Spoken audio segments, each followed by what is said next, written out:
বীর মুক্তিযোদ্ধা lieutenant colonel অবসরপ্রাপ্ত শরীফুল হক ডালিম রচিত স্বৈরাচারী আওয়ামী সরকার কর্তৃক নিষিদ্ধ ও ইতিহাসের অজানা অধ্যায়, যা দেখেছি, যা বুঝেছি, যা করেছি থেকে আজ পাঠ করছি ৩৬তম পর্ব।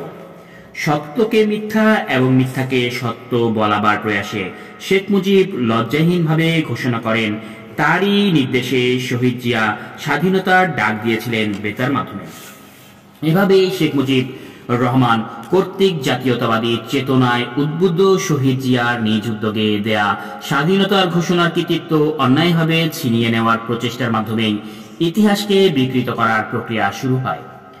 দেশ স্বাধীন হওয়ার অল্প কিছুদিন পরে ভারত ও পাকিস্তান সরকারের সাথে সমঝোতার ভিত্তিতে ত্রিপক্ষীয় চুক্তি স্বাক্ষরিত হয় ৯ এপ্রিল ১৯৭৪ সালে।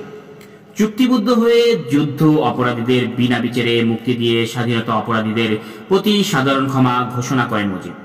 আপোষকামী এবং সুবিধাবাদী চরিত্রের শেখ মুজিবুর রহমান সর্বপরিসরে স্বাধীন বাংলার মাটিতে স্বাধীনতা শত্রুদের পুনর্বাসিত করে স্বাধীনতার চেতনার সাথে বেইমানির এক অবিশ্বাস্য নজির স্থাপন করেছিলেন। সে সময় অধুনাকালের তথাকথিত স্বাধীনতার সপক্ষের শক্তির চ্যাম্পিয়নরা সব কোথায় ছিল? কেন সেদিন শেখ মুজিবের স্বৈরা শাসনের বিরুদ্ধে তারা সোচ্চার হয়ে উঠলেন না? শেখের আমলে গোলাম আজমের বিরুদ্ধে গণ আদালত গঠন করা হলো না কেন? গোলাম আজম বাংলাদেশের স্বাধীনতা সংগ্রামের বিরোধিতা করেছিলেন তার রাজনৈতিক আদর্শের কারণে। তিনি যদি অপরাধী হন, তবে তার চেয়েও বড় অপরাধী শেখ মুজিব, তার দল ও আওয়ামী বাকশালীরা।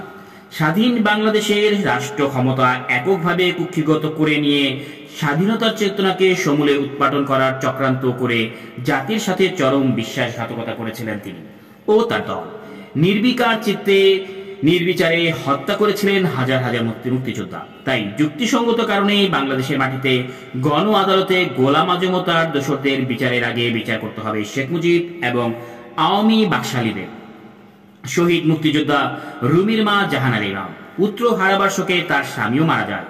২০ বছর পর তথাকথিত গণ আদালত গঠন করে আওয়ামী বাকশালীদের সাথে একই মঞ্চে দাঁড়িয়ে গোলাম আজমের বিচারের প্রহসন করে তিনি তার ছেলে রুমির বুকের রক্তের সাথে বেইমানি করার অপরাধী হয়েছেন। মুক্তিযুদ্ধ নিধনকারী আওয়ামী বাকশালীদের সাথে একাত্মতা ঘোষণা করে তিনি প্রকৃত মুক্তিযোদ্ধাদের কাছে তার সম্মান হারিয়েছেন। একজন মুক্তিযোদ্ধা হিসেবে তার এ ধরনের উদ্যোগ ব্যক্তিগতভাবে আমি দুঃখ প্রকাশ করেছি। জনাব রব মেনন অ্যান্ড কং এবং তথাকথিত প্রগতিশীল বিপ্লবী দলগুলোর নেতারা যারা বর্তমানে আওয়ামী লীগের লেজুর বৃত্তি করার প্রতিযোগিতায় লিপ্ত হয়েছে, তারাও আজ একই অপরাধী। তাদের নেতৃত্বে স্বৈরাচারী আওয়ামী বাকশালী দুঃশাসনের বিরোধিতা করতে গিয়ে প্রাণ হারিয়েছিলেন হাজার হাজার মুক্তিযোদ্ধা ও দলীয় কর্মী। হালে আওয়ামী বাকশালীদের সাথে একাত্মতা ঘোষণা করে তাদেরকে স্বাধীনতার সপক্ষের শক্তিরূপে প্রতিষ্ঠিত করা তাদের অপচেষ্টা জনগণে বিস্মিত করেছে।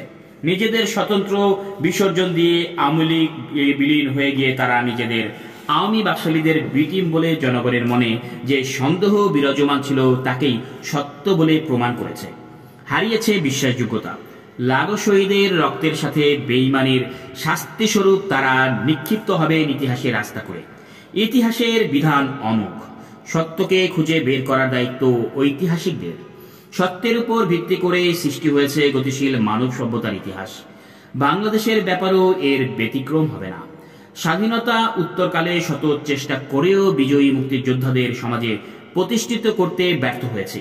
এমনকি শহীদ হাবিলদার নাজির এবং হাবিলদার শফিকের পরিবারের জন্য তাদের ন্যায্য অধিকার রেশনের বন্দোবস্ত করাটাও সম্ভব হয়নি আমার পক্ষে। নাজির এবং শফিক দুজনেই মারা যায় সম্মুখ যুদ্ধে পশ্চিম পাকিস্তানের রণাঙ্গনে। আমার মতে তারা শহীদ হলেও শেখ মুজিব সরকারের চোখে তারা ছিলেন দেশবিরোধী। ফলে তাদের পরিবারদের রেশন থেকে বঞ্চিত করা হয়। যে জাতি শহীদদের রক্তের মর্যাদা দিতে জানে না, সে জাতি ভাগ্যে দুর্গতি থাকবে, সেটাই তো স্বাভাবিক। হয়তো তাই আজ এখনো আত্মমর্যাদাশীল জাতি হিসেবে বিশ্বের বুকে মাথা উঁচু করে দাঁড়াতে পারছি না আমরা। অযোগ্য নেতৃত্বের দেউলিয়াপনায় অভিশাপে আষ্টে পৃষ্ঠে বাধা পড়েছে সমগ্র জাতি।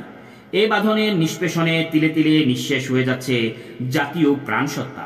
অন্তঃসারশূন্য খোলসের মতোই মুখ থুবড়ে পড়বে বাংলাদেশ। পক্ষঘাতের মুমূর্ষ রোগীর মতো নিজের স্থবির অস্তিত্ব টিকিয়ে রাখতে হচ্ছে পরের কৃপা ও দয়া ভিক্ষা করে। খয়রাতি মিসকিনে পরিণত করা হয়েছে সমগ্র জাতিকে। স্বাধীনতা হয়ে উঠেছে অর্থহীন। কেটার আলোচনায় ফিরে যাওয়া যায়। বেঙ্গল রেজিমেন্টের মেজর মালেক তখন পর্যন্ত ব্রিগেড মেজরের দায়িত্ব পালন করছিলেন। তার ব্রিগেডের অপারেশনাল এরিয়ার আওতায় রয়েছে ভাওয়ালনগর ফোর্ট আব্বাস সেক্টর, ভাওয়ালপুর হয়ে ভাওয়ালনগর। সেখান থেকে ফোর্ট আব্বাসের পথে ছোট্ট স্টেশন হারুনাবাদ। হারুনাবাদ থেকে শুরু হবে আমাদের পদযাত্রা। পাক বাহিনী এবং ভারতীয় বাহিনীর ডিফেন্স ভেদ করে 25 মাইল দূরত্ব অতিক্রম করে আমাদের পৌঁছতে হবে শ্রীকরণপুর। মেজর মালেকের কাছ থেকেই পেতে হবে পাক বাহিনী এবং ভারত বাহিনীর ডিপার্টমেন্টাল ট্রেস। এতে বিশদভাবে আঁকা থাকে top secret update intelligence information. যেমনই ভাবা তেমনি কাজ। ম্যাপ পাবার পরদিনই টেলিফোন করে মেজর মালেককে বললাম জরুরি প্রয়োজনে অনতিবিলম্বে দেখা করতে চাই। অনুমতি নিয়ে তার অফিসে গিয়ে উপস্থিত হলাম মতিকে সঙ্গে নিয়ে। অফিসে একাই ছিলেন মেজর মালেক। দ্বারে উপস্থিত হতেই ভারী গলায় প্রশ্ন করলেন তিনি, কি ব্যাপার ডালিম?